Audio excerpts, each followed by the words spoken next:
All right, folks, just another update here on this stupid alternator situation on our big block Mopar here. Went ahead and decided to change the spark plugs, and I installed these spark plugs probably about 2 years ago, and I haven't put that many miles on them. They are AR or Autolite 3935s, I believe. I'm sorry, 3925s, 26, excuse me. These are Autolite 3926s.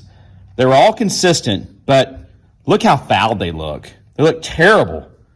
And this engine is not like I sit there and idle forever and ever and ever, but there are times it does idle at stoplights. We did our car show thing, the cruise. There was a lot of stoplight cruising. I noticed the car still wasn't where it needed to be, and I started adjusting valves. It's a solid roller, but all my valves were pretty close to pretty much where they needed to be. So I am beginning to think that this low voltage situation with this stupid alternator is not only creating issues with my pump, but also my plugs. So again, I went ahead and decided to get a new set of spark plugs. My friend Just Mopar Joe Williams from Just Mopar Joe on YouTube, he suggested the NGKs, which I ran that in my small block on my Barracuda, and I never had this issue. These are BKR6Es, and I'm about to get all these finished installing. Let me tell you, the cam specs, it does have over I think it's like 630 lift. The duration's not crazy. The engine's always been pretty, especially with the EFI, has always been very mild. Not that it's mild, but it's always behaved itself extremely well. But I've noticed the degradation in performance, and I do think that stupid low voltage alternator situation is creating a multitude of problems. So we're going to change these spark plugs. And I'm going to see what happens when I get these all installed. So stay tuned. Okay, so we've changed the plugs. I've got the new NGK V-Power in, and it runs night and day difference now from removing these Autolite. So 2 questions I want to know from everybody.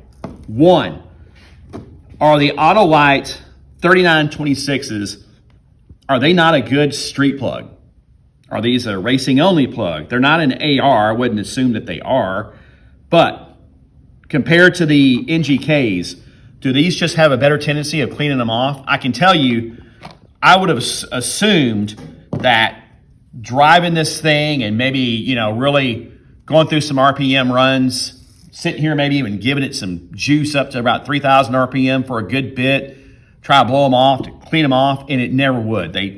I removed these things right after killing the engine, and they were just as black as they are now. So that's the first question I have.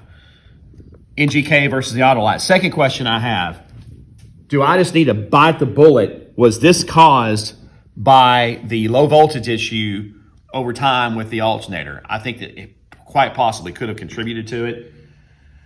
Again, it's a street car. The cam specs. If you want to know what the cam specs are, here's the cam. It is a custom grind cam. It's not an off-the-shelf cam. It was by Nick Wilson from CompuFlow 12 years ago.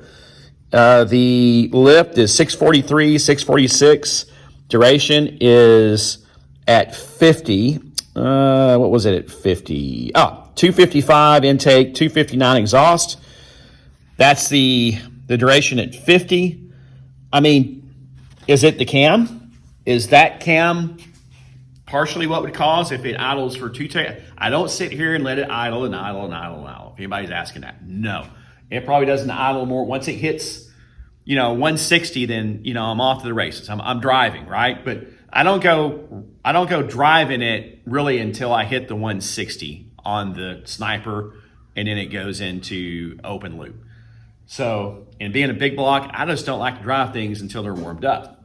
So, coming over here, I can fire it up. The engine seems much happier now. Jeez.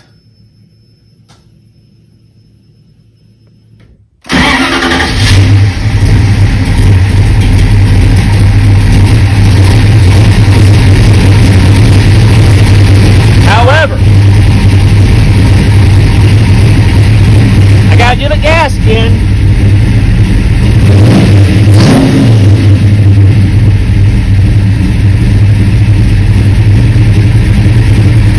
I mean, this is just ridiculous. I thought the charge wire would have fixed this, and it seemed like it did when I first put it on. But still, look at this. This is aggravating as all get out. Yes, I can idle it up a little bit, but I shouldn't have to. So,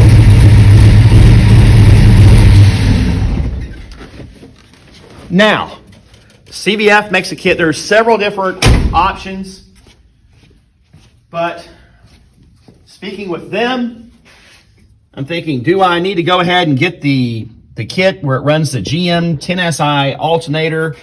It's a 140 amp from them. I counted out, I basically did just a quick adding up all the amps from the from the two fans, the pump. I looked up the pump, I looked up the fans, basically the sniper. I called and asked how many amps the Sanden compressor is going to have. I think I'm only going to need about 108 volts, 110, amps. I'm sorry, amps.